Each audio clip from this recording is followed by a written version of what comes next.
지난주까지 우리가 구약성경 39권의 책별 내용을 보았습니다. 오늘부터는 이제 신약성경 27권에 대한 내용을 볼 텐데요. 신약성경은 크게 이제 4개의 장르로 구분됩니다. 복음서가 있고요. 그리고 역사서가 있고, 서신서가 있고, 이제 예언서가 있습니다. 서신서라는 장르는 이제 구약성경에는 없던 것인데, 신약 성경에는 서신서라는 장르가 있습니다. 서신서라는 거 이제 말 그대로 편지 글들인데, 신약 성경에는 굉장히 많은 편지들, 총 21통의 편지가 들어 있습니다. 그래서 오늘은 저희가 복음서라고 부르는 이제 4권의 책을 볼 예정이고요. 이제 다음 주에는 역사서, 사도행전과 그리고 서신서 중에서도 바울서신 13통에 대한 내용을 좀 함께 보려고 합니다. 그리고 그 다음 주에는 이제 공동서신 8통에 대한 편지를 보고요. 그리고 마지막 주에는 한 권의 예언서가 있죠. 요한계시록이라고 하는 이 책의 주제에 대해서 좀 다루고, 또 시간이 좀 여유가 있을 것 같아서 그때 이제 구약과 신약의 중간기 상태, 한 500년 동안의 이스라엘 백성들에게는 어떤 일들이 있었는가 하는 부분에 대한 내용을 또 좀 잠깐 말씀드리는 것으로 요 신약 성경 개관의 내용을 좀 진행해 보겠습니다. 오늘은 이제 마태복음부터 요한복음까지 있는 이 4권의 복음서에 대한 내용을 볼 텐데, 아마 성경을 처음 이제 일독을 하시려고 하거나 아니면 성경책을 이렇게 뒤적이다 보시면 왜 복음서가 이렇게 많이 있지? 라는 생각을 아마 한 번쯤은 하셨을 것 같습니다. 먼저 복음서라고 하면 복음에 대한 기록이죠. 근데 복음은 이제 의미는 기쁜 소식이라는 의미인데, 그럼 무엇이 기쁜 소식인가? 이제 성경에서 말하는 기쁜 소식은 메시아에 대한 소식입니다. 구원자에 대한 소식이고요. 구약 성경에서 예언되었던 그 메시아가 나타났다, 이 땅에 왔다라는 소식, 그 기쁜 소식을 전하는 것이죠. 그러면 이제 또 우리가 말하는, 또 성경에서 말하는 그 메시아는 누구인가? 그분이 이제 바로 예수 그리스도이시죠. 그래서 복음서는 곧 예수 그리스도에 관한 기록이라고 할 수 있습니다. 이제 마태, 마가, 누가, 요한 이 4명의 사람들이 이제 각자 예수 그리스도에 관한 기록을 이제 남긴 것이죠. 근데 얼핏 생각하면 그냥 한 사람이 대표로 예수님에 대한 설명을 쭉 해주면 그걸로 충분할 것 같은데, 우리에게는 이제 4권의 복음서가 주어져 있습니다. 오늘 이 개관 시간에는 왜 우리에게 이렇게 4권이나 되는 복음서가 필요한가, 그리고 또 이 마태, 마가, 누가, 요한이라는 사람은 어떤 사람들이었으며 그들이 이 복음서를 통해 말하고자 했던 것은 무엇인가 라는 걸 좀 종합적으로 저희가 좀 살펴보도록 하겠습니다. 일단은 먼저 기록 시기를 좀 보면 좋겠는데요. 이 각각의 복음서의 기록 시기에 대해서는 굉장히 많은 논의가 있었고 지금도 진행 중입니다. 특히 전통적인 입장을 고수하는 학자들과 또 이제 새로운 견해들을 이제 내놓는 학자들이 굉장히 많고, 그에 대한 토론도 또 많이 이루어지고 있는데, 일단 제가 생각할 때는 이제 마가복음, 마태복음, 누가복음, 요한복음이 60년대 중반, 60년대 중후반, 그리고 80년대 후반에 기록되었다라고 생각을 합니다. 저는 좀 전통적인 입장에 서 있는 사람인데요. 물론 진짜 전통적인 관점, 그러니까 정말 아주 오랜 시간 동안에는 사실 마태복음이 제일 먼저 기록된 것으로 여겨졌었습니다. 그러니까 성경에 들어와 있는 27권의 그 책별 순서상 마태, 마가, 누가, 요한이니까 이게 아마 기록된 순서대로 이렇게 배열되었을 것이다 라고 생각했던 것이죠. 그렇지만 지금은 거의 대부분의 학자들이 이제 마가복음을 제일 먼저 기록된 책으로 봅니다. 그 이유는 이제 여러 가지가 있는데요. 일단 우리가 이해하기 쉽게 좀 말씀을 드리면, 마가복음에 있는 내용이 이제 마태복음과 누가복음에서 다 이제 발견이 되는 것이죠. 그래서 마가복음을 마태와 누가가 각각 복음서를 기록할 때 좀 참고하지 않았을까 하는 생각을 하는 겁니다. 물론 공통된 내용이 있다고 해서 무조건 마가복음이 제일 먼저 기록됐다 할 수는 없습니다. 왜냐하면 반대로 말하면 마태복음을 마가와 누가가 인용했을 수도 있고, 누가복음을 또 마가와 마태가 인용했을 수도 있는 것이죠.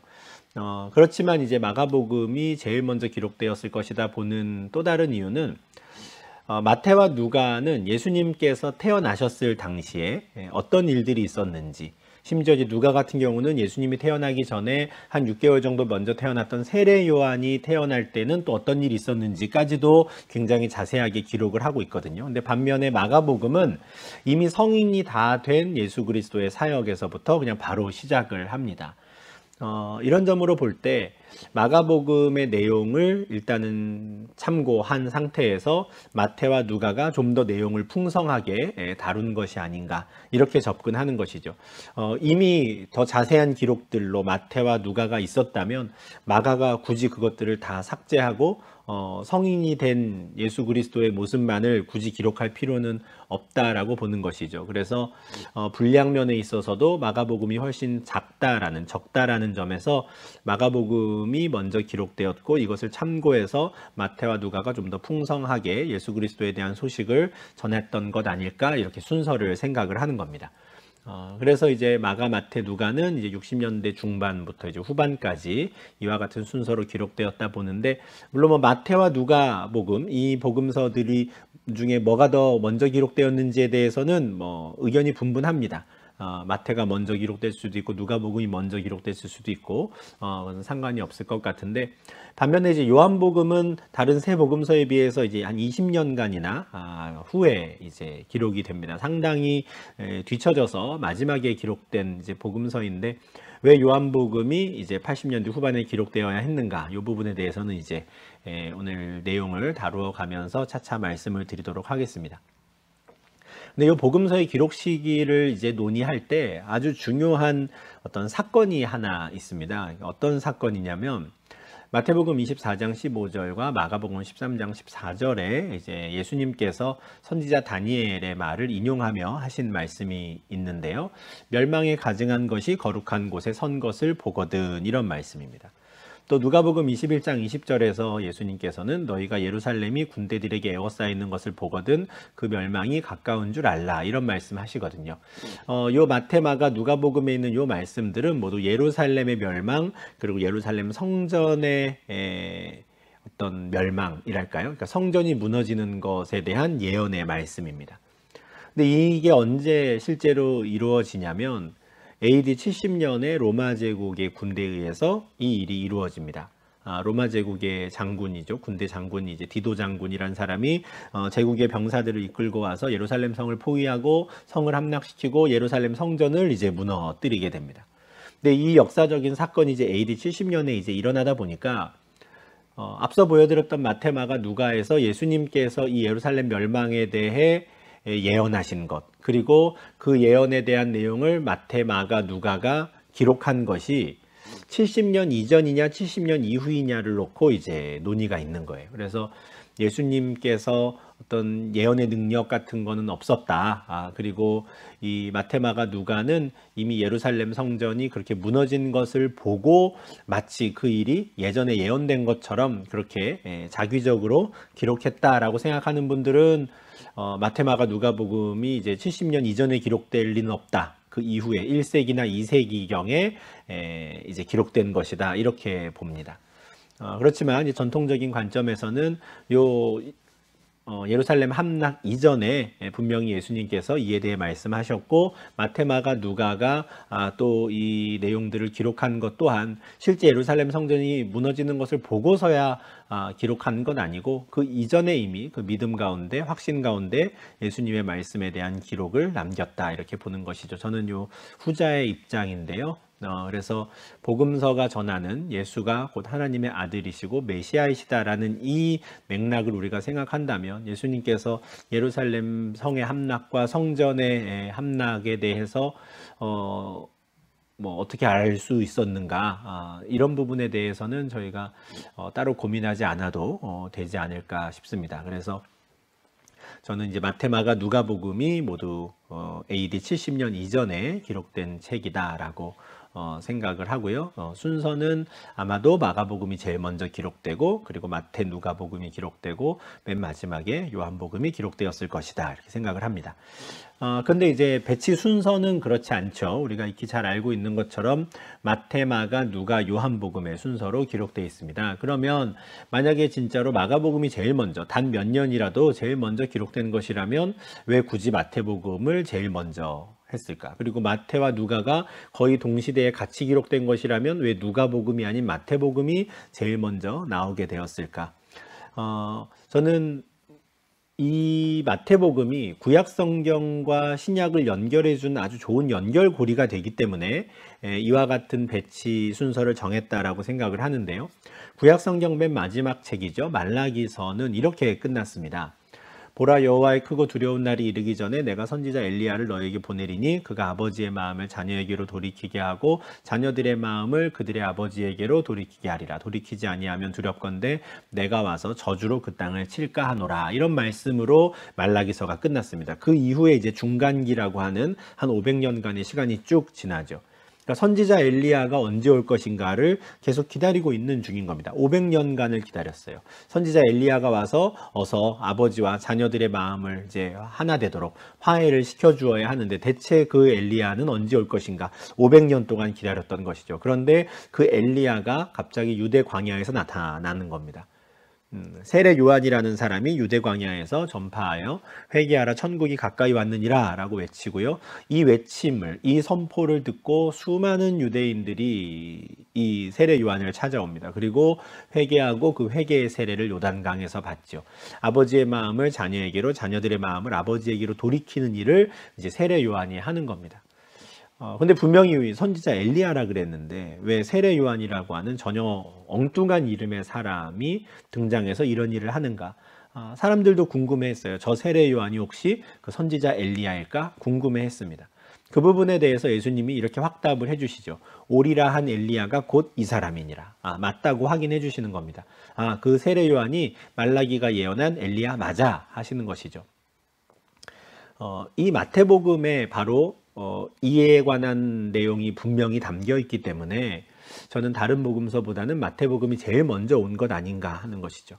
무엇보다도 예수님께서 그 세례 요한이 바로 오리라 한 선지자 엘리야다라는 걸 확인해 주신 이 말씀이 마태복음 11장 14절에 있기 때문에 다른 복음서보다도 마태복음이 말라기 바로 다음에 오기에 적합하게 여겨졌던 것이죠. 그래서 말라기서에 예언되었던 그 선지자 엘리야가 바로 세례 요한이다라는 것을 분명히 보여주는 그 책으로 이제 신약 성경이 시작하는 겁니다. 물론 누가복음 1장 17절에도 가브리엘 천사가 세례 요한을 잉태하게 될 그 어머니에게 왔을 때 이런 예언을 하거든요. 그 아버지에게 왔을 때 그가 또 엘리야의 심령과 능력으로 주 앞에 먼저 와서 아버지의 마음을 자식에게 거스르는 자를 의인의 슬기에 돌아오게 하고 주를 위하여 세운 백성을 준비하리라 합니다. 그래서 누가복음에도 이 세례 요한이 곧 엘리야다라는 것을 이야기하지만 마태복음은 아주 분명히 예수님께서 오리란 엘리야가 곧 저 사람이다라고 확인을 시켜주는 구절이 있기 때문에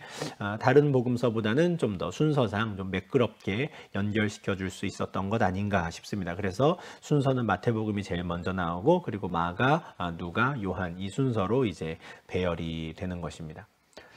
이 네 개의 복음서의 이제 저자를 좀 볼 텐데요. 이 복음서는 이제 사도들의 기록이며 또한 사도들의 동역자들의 기록입니다. 사도라고 하면 예수님께서 직접 택하여 부르신 나를 따르라 라고 부르셨던 12명의 제자들을 저희가 의미하는데 그 12명의 제자들 중에 두 사람이죠. 마태와 요한이 바로 그 복음서, 예수님에 관한 기록을 남깁니다.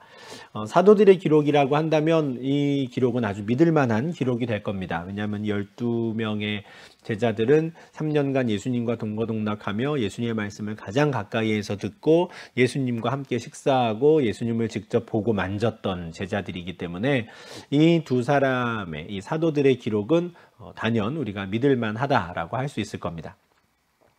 반면에 사도들은 아니지만 예수님께서 직접 택하여 나를 따르라고 하셨던 제자들은 아니지만 그렇게 부름받았던 사도들과 함께 사역했던 그 동역자들 중에 마가와 누가라고 하는 사람이 이제 복음서를 기록한 겁니다. 이 사람들은 지금 예수님의 제자가 아니었는데, 예수님의 직계 제자가 아니었는데, 그래도 이들의 기록이 믿을만한가? 이제 그 부분에 대해서 좀 말씀을 드리려고 합니다. 그래서 이 저자들의 기록이 믿을만한가? 이제 보는 건데요.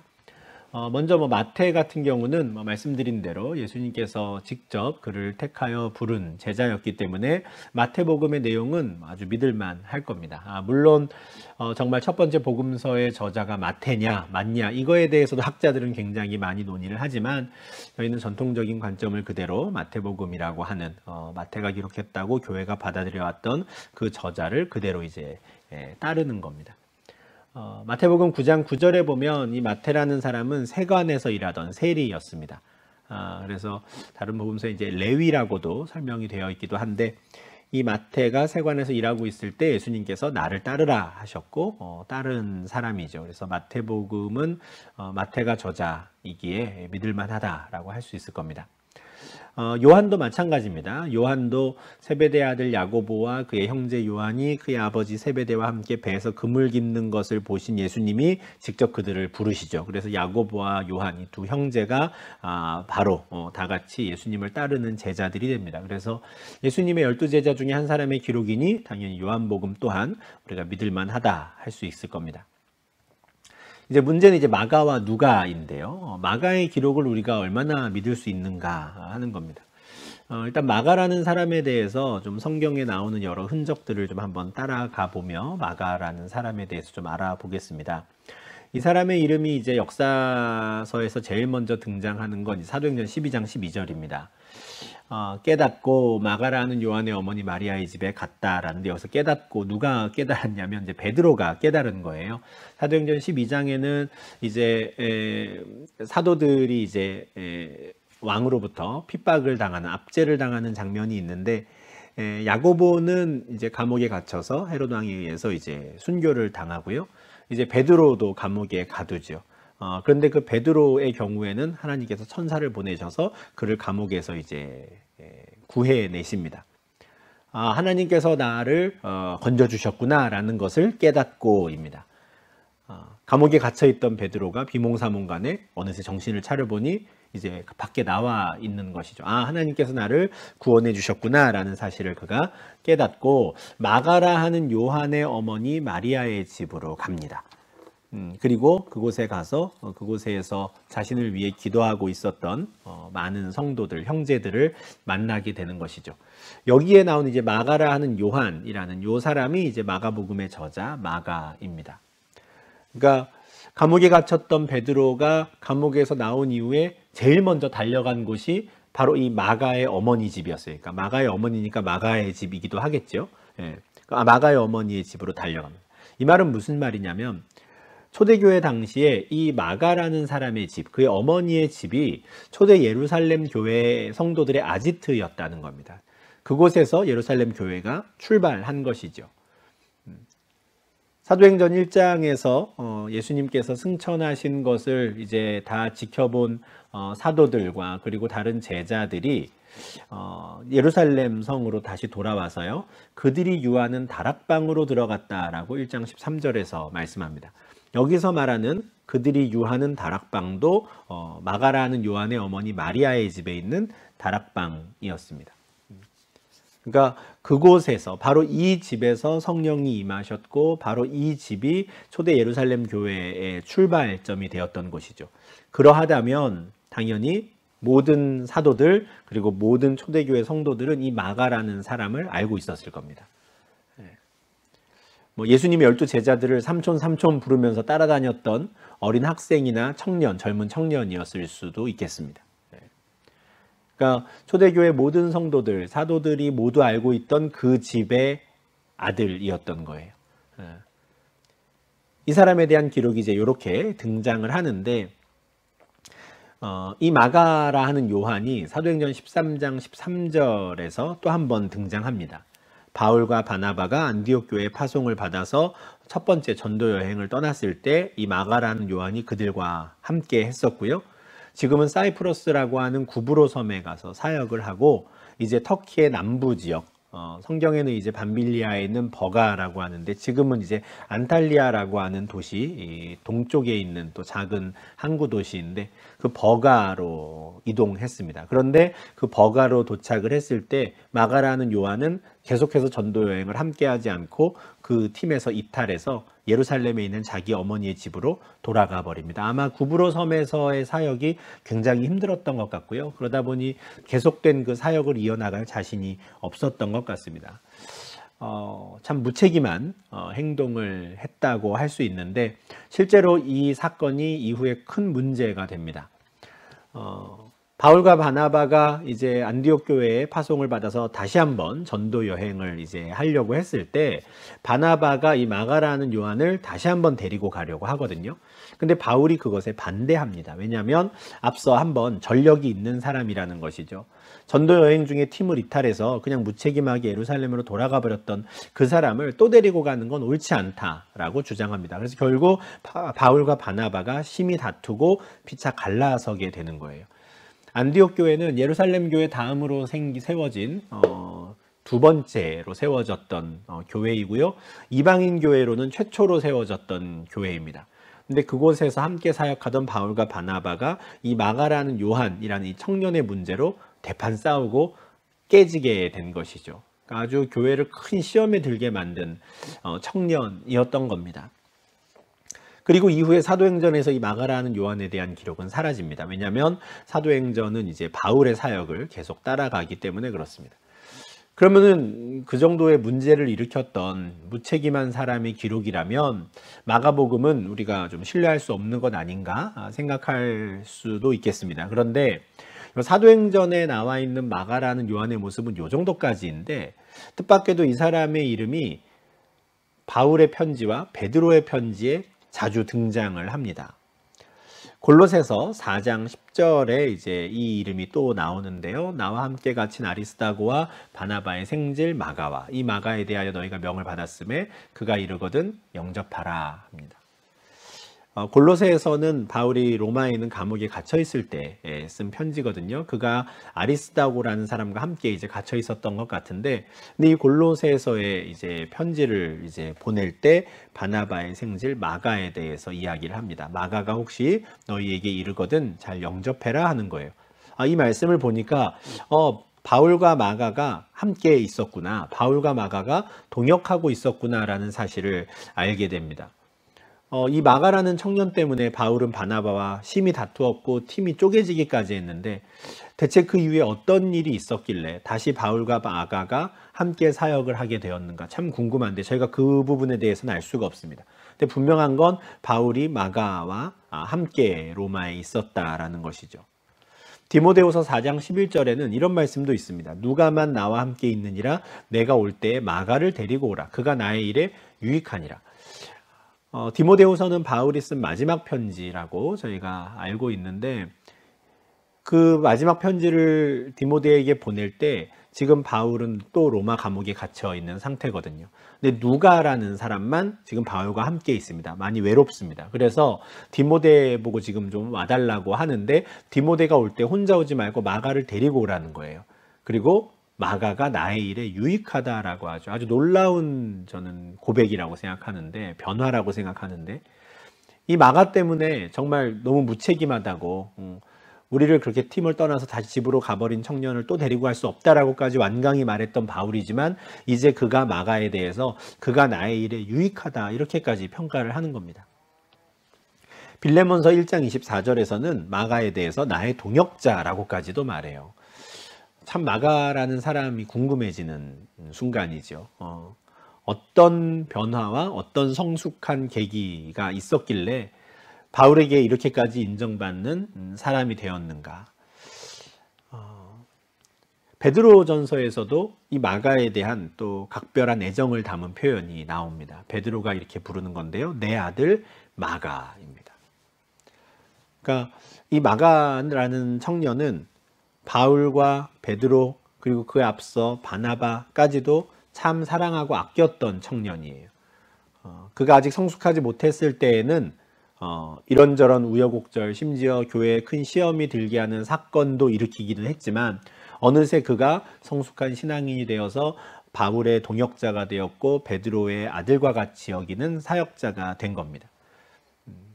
이런 내용들을 종합을 해보면 마가는 바나바뿐 아니라 바울 그리고 베드로로부터 복음에 대해서 제대로 배웠고 함께 그들과 동역했다라고 우리가 결론 지을 수 있는 것이죠. 그러하다면 그는 충분히 복음서를 기록할 수 있는 사람이 되는 겁니다. 베드로가 아들과 같이 여기는 마가에게 예수님에 대한 소식을 전해주고 그 내용들을 쭉 기록을 하는 것이죠. 또한 바울도 자신이 직접 만났던 예수 그리스도에 대한 소식을 마가에게 전해주었을 것이고요. 마가는 그렇게 또 배운 내용에 대해서 복음서에 기록을 했을 겁니다. 그래서 비록 저자가 마가이다 보니 마가는 예수님의 직계제자가 아니다라고 할 수도 있으나 마가는 베드로와 바울, 정말 교회의 두 기둥같이 여기던 이 두 위대한 사도들로부터 직접 훈련을 받고 예수님의 말씀을 받은 사람이었고요. 그러하니 이 마가의 기록은 충분히 우리가 신뢰할 수 있는 것이죠. 더군다나 심지어 마태복음이 실제로 마가복음을 좀 참고하고 도움을 받아 기록된 책이라고 한다면 또 다른 사도인 마태마저도 이 마가복음을 인정했다라고 할 수 있는 것이죠. 그래서 비록 마가는 예수님 12제자는 아니지만 그의 기록을 우리가 충분히 믿을 만하다. 그가 오히려 우여곡절을 겪고 신앙의 많은 파도들을 넘어가며 성숙한 신앙인이 되어서 기록한 책이기 때문에 여전히 똑같은 시행착오들을 겪어가는 우리들에게 또 참 소망이 되는 귀한 복음을 또 전할 수 있었던 것 아닌가 하는 생각을 하는 겁니다. 마지막으로 이제 누가가 이제 또 남아있는 저자인데요. 이 누가라는 사람은 특별히 바울과 아주 밀접한 관계를 가졌던 사람입니다. 아까 보여드렸던 디모데후서 4장 11절에도 마지막 시간을 보내고 있던 바울에게는 누가만 함께 하고 있었죠. 그래서 이 누가가 정말 끝까지 바울 옆에서 그를 지키고 그의 사역을 도왔던 동역자라고 할 수 있는데 빌레몬서에도 마가를 이제 나의 동역자라고 부르는 때 역시 누가 또한 그가 이제 동역자로 여겨진다라는 걸 알 수 있습니다. 그래서 누가는 바울과 아주 밀접한 관계를 갖고 있었던 사람인데 이 사람이 이제 끝까지 또 바울 곁에 남아서 그를 도왔던 이유 중에 하나가 이제 골로새서 4장 14절에서 좀 우리가 확인을 할 수 있습니다. 그는 의사였던 겁니다. 그러니까 의사라는 직업을 갖고 있던 사람이다 보니까 바울의 건강이 좋지 않았던 그 마지막 시기에 그는 바울을 옆에서 돌보고 그에게 이제 직접적인 실질적인 도움을 줄 수 있었던 겁니다. 그러면 이 누가가 언제 어떤 상황 속에서 이제 바울과 함께 만나게 되고 그의 사역을 돕게 되었는가 이 부분을 좀 보겠는데요. 누가에 대한 기록은 이제 사도행전 16장 10절에서 이제 처음 등장합니다. 물론 누가라는 사람의 이름이 처음 나오는 것은 아닌데요. 누가복음과 사도행전 이 두 권의 책을 이제 누가라는 사람이 이제 기록을 했습니다. 이 부분에 대해서 이제 차츰 또 말씀을 드릴 텐데 누가복음 1장 1절부터 사도행전 16장 9절까지의 내용은 3인칭 시점이라 그럴까요? 그러니까 누가라는 이 사람이 누군가로부터 들었든지 아니면 본인이 조사한 내용들에 대해서 쭉 기록을 한 겁니다. 이게 누가복음 전체 그리고 사도행전 16장 9절까지의 기록이죠. 근데 사도행전 16장 10절에 우리라는 말이 처음 언급이 됩니다. 우리라는 말은 뭡니까? 이 글을 쓰고 있는 저자 자신도 거기에 포함이 되는 것이죠. 그러니까 이 누가라는 사람이 사도행전 16장 10절에 요 사건이 있었을 때부터 바울과 함께 있었던 겁니다. 그래서 우리라고 말할 수 있는 것이죠. 그렇다면 요 사도행전 16장 10절에서 우리가 곧 마게도냐로 떠나기를 힘쓰니 이는 하나님이 저 사람들에게 복음을 전하라고 우리를 부르신 줄로 인정함이러라 라고 하는 이 말씀이 어떤 맥락에서 주어진 것인지 한번 좀 보도록 하겠습니다. 지금 보여드리는 요 지도가 지금 현재 이제 터키의 지도인데 바울과 바나바를 이제 파송했던 선교 사역을 위해 파송했던 안디옥이라는 교회는 이제 요 위치에 있습니다. 이스라엘 이제 북쪽에 지금 이제 시리아 지역에 있는 것인데요. 그 안디옥에서 이제 바울과 바나바가 1차 전도 여행을 하기 위해 바로 맞은편에 있는 사이프러스 섬, 구브로 섬으로 넘어갔다가 갈라디아까지 갔다 왔습니다. 근데 2차 전도 여행 때 아까 말씀드린 대로 마가라는 요한에 대한 이 청년에 대한 문제로 바울과 바나바가 싸우고 갈라지게 되고요. 그래서 바나바는 결국 마가를 데리고 구브로 섬으로 넘어갑니다. 그러니까 바울은 어떻게 하냐? 바울은 실라라는 사람과 함께 이제 북쪽으로 올라가서 길리기아를 지나서 갈라디아까지 가는 것이죠. 그 갈라디아가 이제 1차 전도 여행의 종착지였거든요. 그래서 자신들이 복음을 전했던 그곳의 성도들이 신앙생활을 잘 하고 있는지를 이제 확인을 합니다. 그 2차 전도 여행 때 만나는 사람이 바로 디모데이죠. 그 디모데는 아마 1차 전도 여행 중에 복음을 들었을 것이고요. 특별히 그의 어머니 또 외조모와 함께 복음을 받아들여서 그 어머니의 지도 아래 신앙교육을 잘 받은 청년이었습니다. 그래서 2차 전도 여행 때 갈라디아 지역을 바울이 처음 이제 방문했을 때 이미 디모데는 그 지역의 형제들에게 칭찬 듣는 아주 신앙 좋은 청년이었죠. 그 이후에 이제 바울은 새로운 곳을 향해 가고자 합니다. 계속해서 복음을 새로운 곳에 가서 이제 전하고자 하는데, 원래 이 갈라디아에 있던 이제 바울이 복음을 전하러 가고 싶었던 곳은 9시 방향이었습니다. 아시아라고 성경에는 되어 있는 지명인데, 지금 이즈미르라고 지도에 표시된 저곳이 이제 서머나거든요. 그래서 저 서머나, 그 남쪽에는 에베소가 있는 그 아시아 지역으로 가서 복음을 전하고 싶어 하는데, 성령께서 그것을 막으시죠. 그래서 그를 이제 10시 방향으로 진행하게 하십니다. 그리고 마침내 그를 이제 드로아까지 가게 하시죠. 그 드로아에 도착했을 때가 바로 사도행전 16장 10절의 상황입니다. 그 드로아에 도착했을 때 바울이 꿈에서 환상을 보는데, 바로 저 건너편에 있는 마게도냐 지역 사람이 꿈에 나타나서 이리로 와서 우리를 도우라 라고 이야기를 하고요. 그 꿈에서 깬 이후에 하나님께서 우리를 여기까지 인도하신 게 저 사람들에게 가서 복음을 전하라고 하시는 거구나 라고 확인을 하는 것이죠. 그걸 인정하게 되는 겁니다. 근데 바로 그 지점에서 우리라는 표현이 등장하는 겁니다. 그걸로 보아서 아마도 누가라는 사람은 저 드로아에서 의사로 일하고 있었던 사람이 아니었을까 이렇게 추정을 하는 겁니다. 저 드로아에서부터 이제 우리라는 말이 나오니까요. 그래서 누가는 드로아에서 이제 의사로 활동을 하다가 바울이 전하는 복음을 듣고 예수를 믿게 되고, 그때부터 이제 바울의 전도 여행 팀에 합류해서 바울과 함께 다니다가 마지막까지 그의 곁을 지키는 신실한 동역자가 되는 것이죠. 그리고 그 꿈을 꾼 이후에 이제 바다를 건너서 마게도냐로 들어가는 겁니다.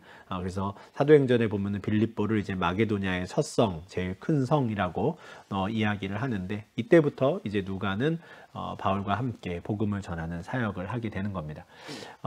그러다 보니 이제 누가는 바울로부터 일단 직접적으로 복음의 메시지를 많이 들었을 것이고요. 그리고 나중에 또 보겠지만 누가는 복음서를 기록을 할 때 그냥 뭐 대충 쓴 사람은 아니고요. 예수 그리스도에 관한 소식을 처음부터 근원부터 자세히 미루어 살펴보았다라고 이야기를 합니다. 아마 의사라고 하는 그 직업의 특성이 좀 반영이 된 것 같아요. 그냥 아주 꼼꼼하게 자료들을 확인하고 사실관계들을 따져가며 복음서를 기록을 한 것이죠. 그래서 누가가 비록 예수님을 직접 만난 적은 없는 사람이었지만, 그는 예수님을 직접 만났던 바울로부터 복음을 제대로 잘 배운 사람이고 소식을 들은 사람이고, 그리고 본인이 또한 처음부터 끝까지의 모든 상황들을 살펴서 기록한 책이기 때문에 누가복음은 우리가 또한 믿을 만하다라고 할 수 있겠습니다. 그럼 이렇게 해서 이제 4명의 저자를 저희가 보았고요. 이번에는 이제 각각의 복음서가 누구를 위해 기록된 책인지 또 왜 기록된 것인지를 좀 보도록 하겠습니다. 마태복음은 유대 그리스도인들을 위해 기록된 복음서라고 여겨집니다. 그러니까 그리스도인들 중에서도 특별히 이제 유대인들을 위해서 기록된 것이죠. 이렇게 보는 데는 이제 이유가 있습니다. 다른 복음서들에 비해서 구약 성경이 월등히 많이 인용되는 특징이 있어요. 그러니까 구약 성경의 내용이 인용이 되고 예수님께서 이 말씀을 이루셨다, 이런 패턴이 계속 반복되는 것이죠. 당연히 이와 같은 형식의 기록은 유대인들에게 적합한 기록 형식입니다.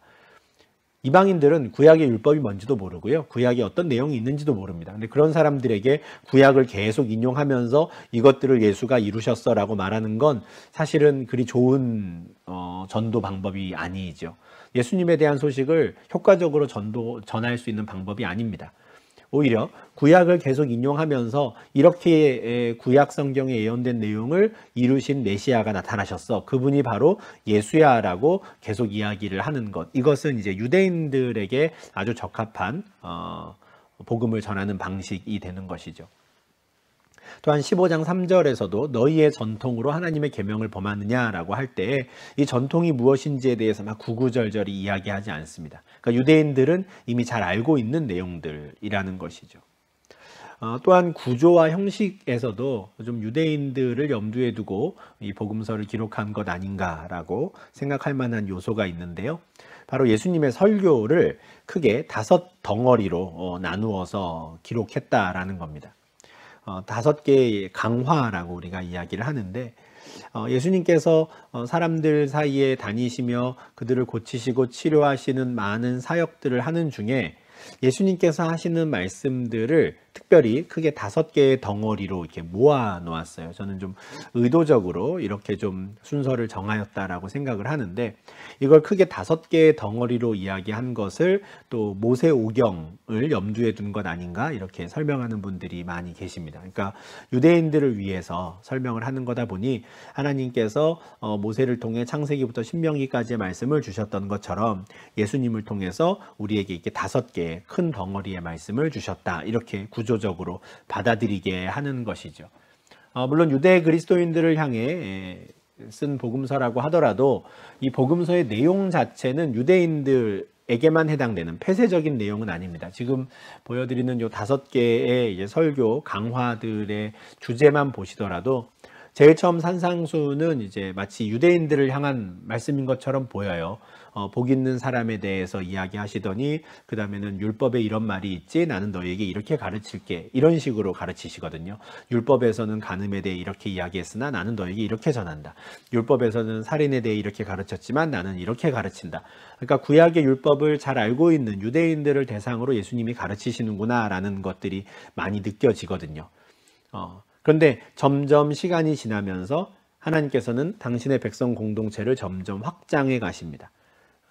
그리고 마지막 날에는 유대인들만이 아니라 온 열방 가운데 하나님께서 하나님의 백성들을 부르실 것이다 라고 이야기를 하죠. 그리고 마태복음 맨 마지막 구절은 너희는 가서 모든 족속을 제자로 삼으라 라고 하는 말씀으로 이제 끝이 납니다. 그래서 유대 그리스도인들을 향해 기록된 복음서이고, 유대인들에게 예수님을 효과적으로 소개할 수 있는 형식과 구조로 복음서가 기록이 되었지만, 그 내용에 있어서는 유대인들을 향한 어떤 폐쇄적인 내용이 아니라 온 열방을 향한 하나님의 사역을 소개하는, 예수 그리스도의 사역을 소개하는 책이다, 이렇게 생각하시면 좋겠습니다.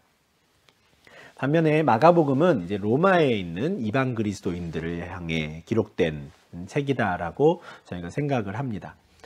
일단 이방인들을 위해 기록된 복음서다라고 생각하는 좀 결정적인 구절이 있는데요.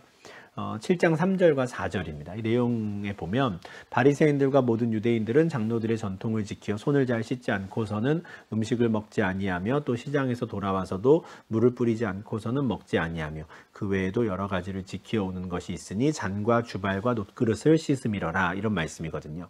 그러니까 이방인들을 염두에 두고 쓴 책이다 보니 장로들의 전통의 구체적인 내용이 무엇인지를 설명을 하는 겁니다.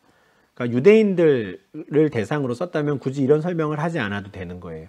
밖에 나갔다 돌아오면 당연히 손을 씻는 것이었거든요. 왜냐하면 그렇지 않으면 내가 부정한 사람이 되니까. 이것은 유대인들에게는 아주 당연한 문화였습니다. 그런데 이방인들의 눈에는 굉장히 신기해 보일 수 있는 것이죠. 그래서 왜 그들이 이 식사 전에 반드시 손을 씻고자 했는지, 그렇게 다 준비와 세팅이 되어 있어야 하는지에 대한 설명을 첨부하는 겁니다. 이렇게 해서 이방인들에게 좀 이해를 돕게 하는 것이죠. 그래서 이런 구절들을 볼 때 아무래도 마가복음은 유대인들보다는 이방인들을 위해 기록된 책이겠구나 생각을 하는 겁니다.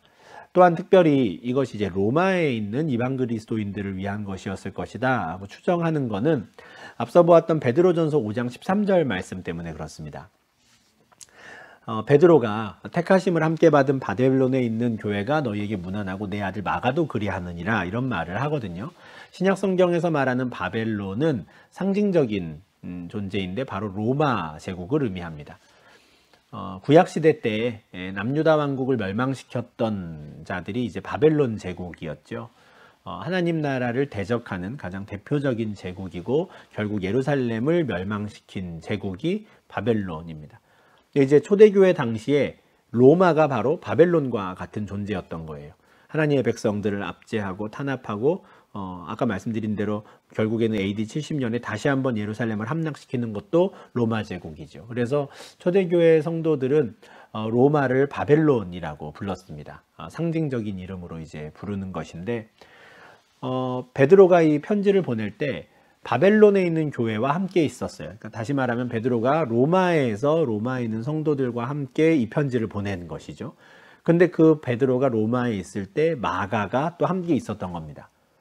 그러고 보면 아까 마가에 대한 설명을 드릴 때 베드로가 골로새서를 보낼 때에도 마가가 함께 있었다 하거든요. 그러면 바울과 베드로가 로마에 있던 그 시기에 마가도 또 함께 로마에 있었구나라는 걸 우리가 추정할 수 있는 겁니다. 마가는 로마에서 바울과 베드로로부터 다 복음을 제대로 또 다시 한번 듣고 아마 배웠을 겁니다. 그리고 그곳에서 함께 있는 성도들을 위해서 복음서를 기록한 것이죠. 그래서 특별히 이방 그리스도인들 중에서도 지금 현재 로마에 있는 자들을 위해서 아마 이 복음서를 쓰지 않았을까 생각을 하는 겁니다. 그러면 마가가 전하고자 했던 그 복음은 무엇인가? 그것은 바로 하나님의 아들 예수 그리스도에 관한 기록입니다. 1장 1절이 그냥 이렇게 시작을 해요. 하나님의 아들 예수 그리스도의 복음의 시작이라. 예수님이 태어나실 때 어떤 일이 있었고 뭐 이런 이야기들을 하지 않고요. 예수 그리스도가 곧 하나님의 아들이신데 그 하나님의 아들이 이 땅에 오셨다. 이것이 바로 복음이다. 예수님이 오신 게 복음의 시작이다. 또 이렇게 이야기하는 것이죠. 그러면 그 하나님의 아들이 이 땅에 와서 무슨 일을 하였는가? 10장 45절에서 인자가 온 것은 섬김을 받으려 함이 아니라 도리어 섬기려 하고 자기 목숨을 많은 사람의 대속물로 주려 함이니라 라는 말씀이 있는데 이 구절을 많은 분들이 이제 마가복음의 주제 구절이라고 말합니다. 그러니까 하나님의 아들 예수 그리스도가 이 땅에 오셔서 많은 사람의 대속물이 되었다는 거예요. 대속물이라는 건 뭐냐면 누군가의 죄값을 대신해서 죽는 제물입니다. 그러니까 그 제물이 죽음으로써 나의 죄를 용서받는 거예요. 그 제물이 곧 대속물인데 하나님의 아들이 사람의 대속물이 되기 위해 오셨다. 어떻게 그 일이 가능하며 만약에 그게 가능하다면 그건 얼마나 놀라운 일인가. 그러니 이것이 곧 복음이다 하는 겁니다. 그래서 마가복음에서는 하나님의 아들 예수 그리스도께서 이 땅에 오셔서 자기 목숨을 많은 사람의 대속물로 주셨다라는 것을 이제 선포하고 전하는 책인 것이죠. 특별히 로마에 있는 이방 그리스도인들에게 그들의 믿음을 좀 더 곤고히 하고 또 예수님에 대한 내용을 자세히 설명하기 위해서 이와 같은 책을 남겼습니다. 누가복음은 그러면 또 누구에게 기록한 것인가? 누가복음도 이제 이방 그리스도인들에게 적합하게 기록된 책이다 하는데 누가복음이 좀 특별한 것은 엄밀히 말하면 이 책은 데오빌로 가카라고 하는 단 한 사람을 위해 기록된 책입니다. 그래서 아주 특별한데 아까 말씀드린 대로 이제 누가라는 사람은 이제 바울과 함께 계속해서 사역을 했던 사람인데 그냥 바울이 전하는 대로 고지고대로 그냥 듣고 복음서를 기록한 사람은 아니고요. 의사라는 직업에 좀 걸맞는 태도를 좀 보이는데 예수님에 관한 그 모든 일을 근원부터 자세히 살펴봅니다. 그리고는 어떻게 하면 데오빌로 가카에게 효과적으로 그 예수에 대한 소식을 전할 수 있을까를 고민하며 누가복음을 씁니다. 이미 데오빌로 가카는 예수에 대해서 어느 정도 좀 알고 있는 사람이었던 것 같아요. 그런데 가카가 알고 있는 바를 더 확실하게 하기 위해서 누가는 이 복음서를 씁니다. 그러면 이 누가복음을 통해서 이 누가가 알려주고자 했던 내용이 무엇일까? 이것에 대해서는 사도행전 1장 1절과 2절에서 우리가 좀 확인을 할 수 있습니다. 누가복음과 사도행전은 모두 이 누가라는 사람이 쓴 책입니다. 그래서 편지를 2통 보냈다고 생각하시면 돼요. 굉장히 긴 편지를 이제 2통을 데오빌로라는 사람에게 보냈는데 첫 번째 편지가 누가복음이고 두 번째 편지가 사도행전인 것이죠. 사도행전을 시작할 때 이렇게 써요. 내가 먼저 쓴 글에는 무릇 예수께서 행하시며 가르치시기를 시작하신부터 그가 택하신 사도들에게 성령으로 명하시고 승천하신 날까지를 기록했다. 이게 첫 번째 편지의 내용이라는 거거든요. 그러니까 누가복음의 내용이 뭡니까? 예수께서 행하시며 가르치시기를 시작하신부터 승천하실 때까지의 일. 이것을 제가 누가복음에서 기록했습니다 라고 말하는 거예요. 그래서 누가는 굉장히 뭐랄까요, 자세하게 그리고 공을 들여서 차근차근 예수에 대한 소식을 전합니다. 어느 한 곳에만 너무 과하게 한 구절에만 힘을 주어서 이야기하는 것도 아니고요. 예수께서 행하시며 가르치기 시작하신부터 승천하신 날까지의 일을 마치 역사를 기록하듯이 그냥 담담히 쭉 기록을 합니다. 그래서 아주 객관적인 사실들, 또 본인이 직접 확인한 사실들을 그대로 있는 그대로 데오빌로에게 전하고자 노력을 한 것으로 보입니다. 근데 이 데오빌로 가카라는 사람에게 좀 맞춤형으로 이제 복음을 전하려고 하다 보니까 또 다른 복음서에는 나오지 않는 특징들이 있습니다. 그 중에 제일 대표적인 게 이런 점이에요. 아주 구체적인 시점을 특정합니다. 그냥 옛날 옛적에 예수가 있었습니다 이렇게 이야기하지 않고요. 디베르 황제가 통치한 지 15해, 곧 본디오 빌라도가 유대의 총독으로, 헤롯이 빌립이 루사니아가 이런 분봉왕으로 있을 때, 안나스와 가야바가 대제사장으로 있을 때 이 일이 있었습니다 라고 이야기를 시작하는 거예요. 데오빌로 가카라고 하니까 사회적으로 지위가 있는 사람이었을 것이고요. 이 사람은 지금 3장 1절과 2절에서 언급된 모든 사람들을 알고 있었을 겁니다. 직접 만나본 적은 없다 하더라도 누군가가 어느 지역의 왕으로 있었을 그때, 특별히 디베로 황제, 티베리우스 황제가 로마 제국을 통치한 지 15해가 되던 해, 이런 상황들이 특정이 되면 정확한 그 어느 한 시점 또는 어느 한 해가 정확히 머릿속에 딱 떠오르는 것이죠. 그러니 바로 그 해에 이런 일이 있었구나라고 좀 더 구체적으로 또 사실적으로 이것들을 이해하고 받아들일 수가 있게 되는 겁니다. 그래서 이런 식으로 구체적으로 시점을 특정한 것이 이제 누가복음의 특징인데, 이것은 또 데오빌로 가카라는 사람에게 복음을 잘 전하기 위한 한 방법이 아니었을까 이렇게 싶습니다. 또 하나 이제 구조에 있어서도 굉장히 독특한 점이 하나 있는데요. 예수님의 사역을 갈릴리에서 시작해서 예루살렘에서 끝나는 것으로 쭉 기록을 합니다. 그래서 누가복음이 이 장소의 이동에 따라서 기록이 되거든요. 초반부엔 갈릴리 사역, 중반부에는 예루살렘까지의 여정, 그리고 마지막에는 예루살렘에서의 사역, 이렇게 큰 세 덩어리로 나누어서 복음서가 기록이 됩니다. 근데 마테마가 누가복음에는 예수님께서 절기를 지키기 위해 예루살렘을 방문하신 게 이제 딱 한 번 있는 걸로 나오는데, 요한복음에 보면은 예수님이 예루살렘을 3번 방문하세요. 그래서 우리가 하나님의 아들로서의 공적인 삶을 이제 3년간 사셨나 보다 이렇게 생각을 하는데, 근데 누가복음에는 예수님께서 예루살렘을 한 번만 방문하신 것처럼 나오는 것이죠. 이게 어떻게 된 것인가? 아마도 3년간 갈릴리와 예루살렘을 오가며 예수님께서 많은 일들을 하셨는데, 누가는 장소가 계속 왔다 갔다 하면 오히려 이 데오빌로 가카에게 좀 좋지 않을 것 같다 생각한 것 같아요. 그래서 데오빌로 가카가 좀 더 명확하게 이 예수님의 사역과 말씀을 이해하기 위해서는 장소가 계속 왔다 갔다 변하는 것보다는 갈릴리에서 있었던 사역을 한꺼번에 다 소개해주고, 또 갈릴리에서 예루살렘을 오가며 있었던 일들을 또 한꺼번에 묶어서 다 소개하고, 마지막으로 예루살렘에서 있었던 일들을 다 한꺼번에 묶어서 설명하는 게 좋겠다 판단한 것 같습니다. 그래서 장소의 이동에 따라서 복음서를 기록하는데, 이것도 역시 이제 데오빌로에게 맞춤형으로 복음을 전하고자 했던 것이죠. 그래서 마테마가 누가가 각각 다른 대상들을 염두에 두고 각자 서로 다른 방식으로 예수님을 소개하는 겁니다.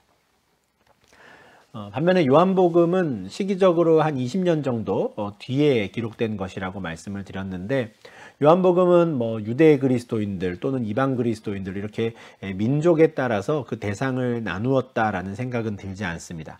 1세기 후반을 살던 모든 그리스도인들을 향해 그가 이제 복음서를 쓴 건데, 그가 새로운 복음서를 하나 더 써야겠구나라고 생각한 데에는 분명 환경적인 요인이 있었던 것 같습니다. 사실 우리에게 주어지는 것만 마태, 마가, 누가복음이지 그 이외에도 사실은 수많은 복음서들이 이제 그 당시에 기록이 되었다라고 저희가 생각을 하는데, 그런 상황에서 굳이 이 요한이 또 다른 복음서를 또 하나 덧붙일 이유는 없었을 겁니다. 그런데 그럴 수밖에 없는 상황이 된 것이죠. 이 요한이라는 이 사도는 복음서만 기록한 게 아니라 요한 1, 2, 3서라고 하는 편지도 작성을 했고요. 무엇보다 이제 계시록이라고 하는 예언서도 작성한 사도입니다. 그래서 이제 모든 장르의 글들을 이제 다 남긴 사람이 이제 사도 요한인데, 요한일서 4장 1절부터 3절에 이런 말씀이 있어요. 예수 그리스도께서 육체로 오신 것을 시인하는 영마다 하나님께 속한 것이요, 예수를 시인하지 아니하는 영마다 하나님께 속한 것이 아니니 이것이 곧 적그리스도의 영이니라. 이 말씀은 사도 요한이 이제 살아 있었던 1세기 후반에 어떤 일이 벌어졌는가를 좀 우리가 추측할 수 있는데요. 그 당시에 이미 이단들이 나왔던 겁니다. 적그리스도라고 부르는 이단들이 나왔는데, 그 이단들은 예수를 시인하지 않아요. 그러니까 예수를 시인하지 않는다는 게 이제 구체적으로 어떤 의미냐면, 예수가 육체로 오셨다는 걸 시인하지 않아요. 다시 말해서 예수가 하나님의 아들인 거는 인정한다라는 겁니다. 예수가 하나님의 아들인 건 인정해요. 그런데 그 하나님의 아들이 육체 안에 들어온다는 건 불가능하다, 이렇게 가르치는 이단들이 있었던 겁니다. 영지주의라고 흔히 부르는 사람들인데요. 육체와 영혼을 이분법적으로 나누어서 생각합니다. 그래서 육체는 악하고 영혼은 선하다. 그러니까 예수가 온 것은 악한 육체는 버리고 선한 영혼을 구원하기 위해 오신 건데, 그 일을 위해 온 하나님의 아들이 어떻게 악한 육체 안에 들어갈 수 있느냐. 그러니까 예수는 육체로 오신 건 아니다. 다만 그런 것처럼 보였을 뿐이다 라고 했어요. 가현설이라고 우리가 말하는데, 육체로 오신 것처럼 보였을 뿐이지 실제로 육체로 오시진 않았어. 어떻게 하나님의 아들이 더러운 육체에 들어오실 수 있겠어. 이렇게 가르쳤던 사람들이 있었던 거예요. 근데 요한은 그들이 이단이라고, 적그리스도라고 이야기를 하는 겁니다. 그리고 그들의 가르침에 미혹되어서 예수님에 대해서 잘못 이해하기 시작하는 사람들이 점점 많아지는 것을 보고는, 내가 마지막으로 복음서를 또 하나 남겨야겠구나라고 생각을 하는 겁니다. 왜냐하면 12사도들 중에 지금 요한만 남았거든요. 이제 80년대 후반쯤 되니까 11명의 사도들은 다 세상을 떠났고요.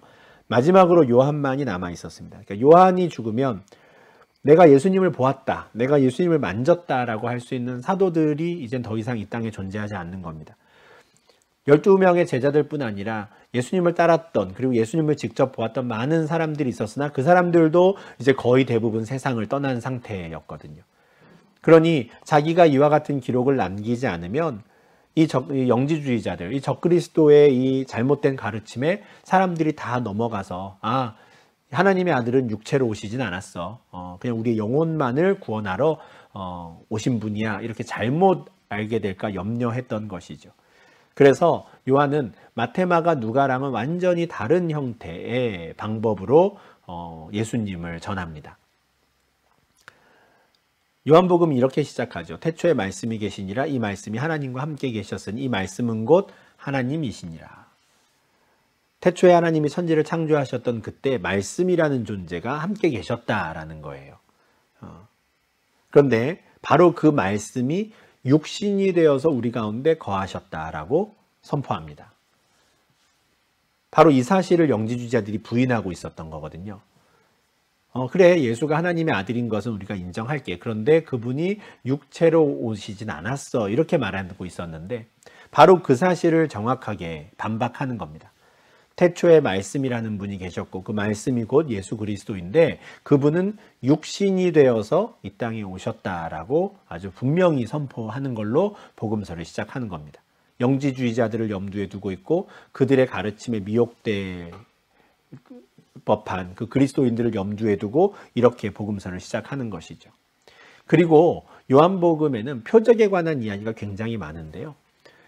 이 표적에 관한 기록을 우리가 좀 이렇게 반대편에서 한번 좀 생각을 해보면, 예수님께서 이 표적을 행하시기 전까지는 어느 누구도 예수가 하나님의 아들인 것을 알지 못했다라는 뜻이 됩니다. 비로소 예수님이 표적을 행하시니 사람들이 하나님의 아들의 영광을 보고 예수를 하나님의 아들로 믿기 시작했거든요. 이 말은 뭐냐면 표적을 행하시지 않았던 예수님은 그냥 완전한 사람이었던 겁니다. 물론 표적을 행하신 이후에 예수님이 뭐 달라졌다라는 게 아니라 사람들이 볼 때 그랬다는 거예요. 어느 누구도 예수가 사람이 아니라고는 생각하지 않았던 겁니다. 당연히 그냥 평범한 사람이었어요. 그런데 어느 날 갑자기 그 사람이 표적을 행하는 걸 보고 그를 통해 하나님의 영광을 보고 아, 하나님의 아들이 사람의 모습으로 오셨구나라는 걸 믿게 되는 것이죠. 그러니까 제자들만이 그냥 예수님을 보고 하나님의 아들로 받아들인 게 아니라 그냥 제자들이 아니었던 평범한 사람들이 볼 때 예수님은 그냥 완전한 사람이었던 겁니다. 사람인 것처럼 보이는 게 아니라 진짜 그냥 사람이었던 것이죠. 다만 그 사람이 하나님의 아들이다라는 걸 표적을 통해 알고 믿은 겁니다. 그리고 그 믿음이 있는 자들은 이제 영생을 얻게 된다라는 거예요.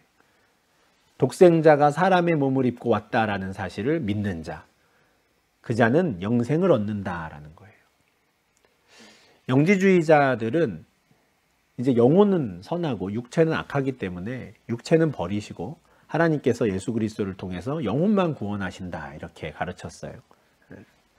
그리고 그 영혼을 구원하시는 방법으로는 하나님께서 예수님을 통해 알려주신 비밀을 깨달아야 한다 이렇게 가르쳤거든요. 그래서 영지주의입니다. 영적인 지혜, 영적인 지식을 깨달아야 한다고. 그 지식을 깨달음으로 말미암아 우리가 구원받을 수 있다라고 가르쳤는데 그 가르침에 대해서도 요한은 정면으로 반박하는 겁니다. 지식으로, 깨달음으로 구원받는 게 아니라 믿음으로 영생을 얻는다라고 이야기하는 것이죠. 예수님께서 3장 5절에서 물과 성령으로 거듭나야만 하나님 나라에 들어갈 수 있다라는 말씀도 또 그에 대한 반박으로 이해할 수 있습니다. 지식으로, 깨달음으로 하나님 나라에 들어갈 수 있어 라고 가르치던 영지주의자들에게 맞서서 아니야, 예수님께서는 물과 성령으로 거듭나야만 그 나라에 들어갈 수 있다라고 하셨어 하는 거예요. 또한 15장 9절과 10절에서 아버지의 계명을 지켜 그의 사랑 안에 거한 것 같이 너희도 내 계명을 지키면 내 사랑 안에 거하리라라는 말씀도 영지주의자들을 염두에 두고 하신 말씀입니다. 인용한 말씀이죠. 왜냐하면 육체는 악하기 때문에 영지주의자들은 우리가 육체를 가지고 무슨 짓을 하든 그건 우리의 구원과 관계없다라고 가르쳤거든요. 일단 우리의 영혼이 구원받았으면 육체를 가지고는 우리가 무슨 짓을 해도 괜찮다라고 가르쳤어요. 근데 요한은 아니다라고 말하는 것이죠. 예수님의 가르침은 그렇지 않아라는 거예요. 예수님은 분명히 계명을 지키라고 하셨어. 하나님의 말씀에 순종하라고 하셨어. 우리의 육체를 따라 마음껏 행해도 된다고 말씀하신 적은 없어라고 이야기를 하는 것이죠. 그래서 요한복음은 곳곳에서 지금 요한이 영지주의자들을 대적하며 그리고 1세기 후반의 그리스도인들을 염두에 두며 이 책을 썼구나라는 흔적들을 굉장히 많이 보여줍니다. 특별히 후반부로 갈수록 그 그리스도인들을 향한 위로와 또 평안을 주기 위한 말씀들을 또 많이 기록을 하는데요. 요한만 남고 모든 사도들이 지금 세상을 떠났고 예수님을 직접 보았던 많은 제자들도 세상을 떠난 상태였어요. 근데 그렇게 하나 둘 세상을 떠나가는 것들을 이제 보고 많은 사람들이 이제 불안해졌던 것이죠. 정말 예수가 오실까? 예수님이 다시 오신다 그랬는데 정말 오시는 거 맞아? 그렇게 불안해할 법한 그 그리스도인들을 위해 요한은 다시 한번 예수님의 말씀을 기록하는 겁니다.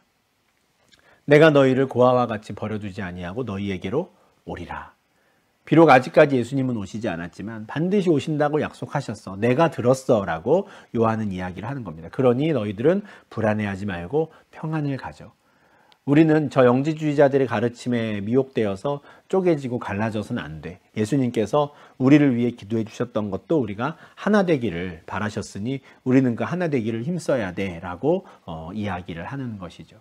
그래서 요한복음도 분명히 하나님의 아들 예수 그리스도에 관한 소식을 전하는 복음서이지만 마태, 마가, 누가와는 조금은 다른 목적을 가지고 기록된 책입니다. 약간 뭐랄까요? 변증의 목적도 있다고 할까요? 그래서 그냥 역사적인 순서에 따라서 그냥 앞에 세 권의 복음서와 똑같은 형태의 복음서를 기록한 게 아니라 요한은 처음부터 어떤 신학적인 해석을 과감히 이야기하고요.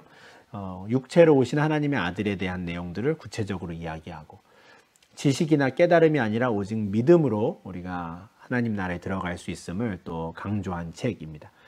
대상자와 또 목적이 다르기 때문에 앞에 세 권과는 좀 다른 형태, 다른 내용을 다루게 되는 것이죠.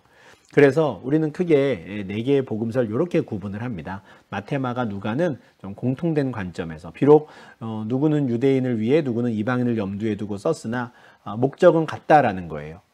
예수님을 이렇게 쭉 설명하기 위한. 그래서 공통된 관점에서 기록된 책들이라 그래서 이 세 권의 복음서를 공관복음이라고 부릅니다.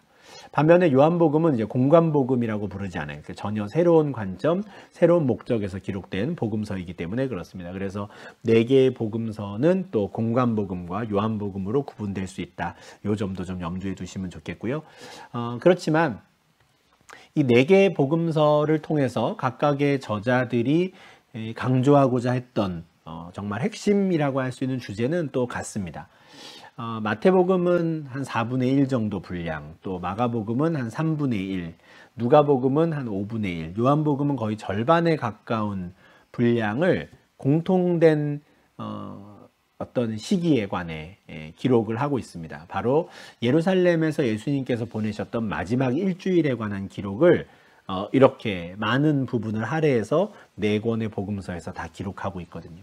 그러니까 요한복음은 예수님의 마지막 일주일에 대해서 기록하기 위해 거의 절반을 사용합니다. 예수님께서 하나님의 아들로서의 사역을 시작하신 게 3년간인데, 사역을 하셨던 게 그 3년 중에 마지막 일주일이면 시간으로 보면 뭐 비교할 수가 없죠. 그런데 앞선 그 3년의 시기들보다도 오히려 마지막 일주일에 더 많은 분량을 할애해서 굉장히 자세하게 모든 복음서가 기록합니다. 이것은 무엇을 보여주냐면 마태, 마가, 누가, 요한이 정말 강조해서 사람들에게 알리고 싶었던 건 바로 그 마지막 일주일에 있었던 일, 바로 예수님의 죽음과 부활에 관한 소식이었다라는 겁니다. 그래서 네 개의 복음서가 공히 전하고자 했던 것은 예수님의 죽음과 부활이었고, 이것이 바로 복음이다라고 그들이 생각했다라는 거예요. 이것은 복음서의 저자들만이 아닙니다. 고린도전서 15장 3절과 4절에서 사도 바울이 이런 말을 하거든요. 내가 받은 것을 너희에게 전했다. 내가 받은 게 뭐냐면 예수님께 받은 소식, 복된 소식, 복음이에요. 내가 받은 복음은 성경대로 그리스도께서 우리 죄를 위하여 죽으시고 장사 지낸 바 되셨다가 성경대로 사흘 만에 다시 살아나셨다는 거야. 이렇게 말하죠. 예수님의 죽음과 부활이 곧 복음이다라는 거는 이제 바울도 또 함께 인정하던 것이었습니다. 그래서 복음서의 모든 저자들이 바로 그 사실에 집중해서 유대인들에게, 이방인들에게, 또 데오빌로 각하에게, 1세기 후반 그리스도인들에게 전하고자 했고, 다만 같은 내용을 전하더라도 누구에게 전할 것인가에 따라서 조금은 새로운 구조, 새로운 방식, 새로운 표현을 사용해서 그들에게 예수 그리스도의 죽음과 부활에 대한 소식을 전했다. 이렇게 종합적으로 좀 이해해 주시면 좋겠습니다. 마지막으로 왜 우리에게 그러면 이제 네 권의 복음서나 주어졌는가 하는 부분을 좀 간략하게 설명을 드리고 마무리를 하면 좋겠습니다. 누가복음 1장 1절부터 3절까지의 내용을 보면 우리 중에 이루어진 사실에 대하여 처음부터 목격자와 말씀에 일꾼된 자들이 전해준 그대로 내력을 저술하려고 붓을 든 사람이 많았다, 이런 표현이 나와요. 그러니까 예수님에 관한 소식을 기록하기 위해서 노력한 사람들이 많았다라는 거거든요. 그러면 복음서가 우리한테 있는 마태, 마가, 누가, 요한복음 외에도 정말 많은 복음서들이 이제 기록이 되었다라는 뜻이에요. 이것에 대해서 누가도 알고 있었던 겁니다. 그럼에도 누가가 또 붓을 들고 새로운 복음서를 쓰는 이유는 이제 데오빌로 각하에게 맞춤형으로 좀 설명을 하고 싶었기 때문이다라는 거죠. 그러니까 이제 분명히 여러 복음서들이 많이 있었는데 왜 하나님께서는 이 많은 복음서들을 또 사람들로 하여금 작성하도록 허락하셨고, 그 중에서도 특별히 네 권의 복음서를 계속해서 우리에게 전해주실까? 그리고 이 네 권의 복음서만 그렇게 추려지게 된 건 어떤 이유에서일까? 누가 그렇게 했는가? 이 부분을 좀 말씀을 드리겠습니다. 우리에게 주어진 네 권의 복음서에 대해서는 요 지도를 늘 머릿속에 좀 염두에 두시면 좋겠습니다. 정말 많은 복음서들이 이 사람들 사이에 오가고 또 누군가에게 전달되었었습니다. 초대교회 당시에. 1세기만 해도 그런 일들이 계속 있었던 것이죠. 그런데 말시온이라고 하는 사람이 등장했어요. 이단이 등장한 건데, 말시온이라고 하는 그 사람은 이제 바울을 아주 좋아하던 이단이었습니다. 그래서 이 사람은 누가복음만 진짜 복음서로 인정하고요, 또 바울의 편지만 진짜 서신서로 인정했어요. 다른 거는 다 아니야 했던 사람이에요. 이런 이단이 등장하니까 지중해 연안에 있던 모든 교회 목회자들 또 지도자들이 정말 그러한가를 의논하기 위해 모이는 겁니다. 정말 누가복음만이 참된 하나님의 말씀인가? 근데 모여서 무엇을 했냐면, 각각의 교회들이 예배 중에 낭독하는 예수님에 관한 소식, 복음서가 어떤 게 있는지를 살펴보는 거예요. 그랬더니 마태, 마가, 누가, 요한복음 이 4권의 책들은 모든 교회들이 다 가지고 있으며 예배 중에 회중들이 모임을 가질 때 수시로 낭독했다는 걸 확인하게 되는 것이죠. 이 4권의 복음서 외에도 또 다른 복음서들을 갖고 있던 교회들이 분명히 있었을 겁니다.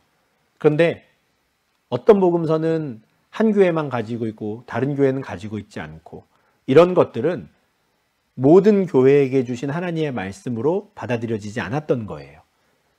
모든 교회에게 주신 하나님의 말씀으로 받아들여져야 우리가 소위 정경이라고 하는 걸 인정할 수 있고, 모든 사람들이 하나님의 말씀으로 받아들일 또 책들이 정해지게 되는 건데, 그 기준은 다름 아닌 얼마나 많은 교회가 이 책들을 이미 가지고 있었는가 하는 거였고요. 그걸 확인한 결과 4권의 책들이 모든 교회가 가지고 있음을 확인을 하게 되어서 이걸 하나님의 말씀으로 교회가 그냥 받아들이는 것이죠. 교회가 그냥 책들을 쌓아놓고 이건 하나님의 말씀이고 이건 아니고 이렇게 결정했다는 게 아닌 겁니다. 그냥 자연스럽게 모든 교회가 하나님의 말씀으로 인정하고 낭독하고 있던 그 복음서를 받아들이다 보니 4권이 남게 된 것이죠. 그리고 이렇게 4권의 복음서가 남은 것이 우리에게는 참 은혜입니다. 이 각각의 저자들이 예수님에 대해서 다양한 방식으로 설명한 것들을 우리가 다 함께 종합적으로 보면서 예수님에 대해서 좀 더 입체적으로, 좀 더 구체적으로 우리가 알고 이해할 수 있게 된 것이죠. 단 한 사람이 그 사람의 관점에서만 예수님을 기록해서 우리에게 전해졌다면 우리는 예수님을 단편적으로만 알 수밖에 없었을 겁니다. 그러나 예수님께서는 마치 사방에서 예수님을 다 둘러보는 것처럼 4개의 복음서를 통해서 예수님의 모습을 우리에게 알려주시고, 또 각각 다양한 방식으로 우리에게 예수님을 소개해 주심으로써 우리가 또 예수님을 각자 사람의 성향과 또 방식에 맞춰서 예수님을 더 깊이 이해할 수 있도록 우리에게 은혜를 주셨구나라는 사실을 이제 알게 되는 것이죠. 이렇게 해서 우리가 하나님께서 우리에게 4개의 복음서를 남겨주신 이유, 또 각각의 저자, 또 책들의 주요 내용들, 또 구조들을 또 간략하게나마 한번 좀 살펴보았습니다. 이런 내용들을 좀 염두에 두시고 이제 앞으로 마태, 마가, 누가, 요한복음을 읽으실 때 좀 참고하시면 좋겠고요. 그리고 4개의 복음서가 우리에게 주어진 이유, 또 남게 된 이유 등등도 함께 좀 염두에 두시고, 또 복음서를 읽으시면 좀 더 풍성하게 복음서의 말씀들을 좀 이해하실 수 있지 않을까 싶습니다. 복음서 내용은 이 정도 하고요. 우리가 이제 다음 시간에는 조금 분량이 좀 많은데 사도행전을 하고 사도행전에 이어서 이제 바울서신까지의 내용을 좀 함께 다 같이 좀 아울러서 좀 살펴보도록 하겠습니다.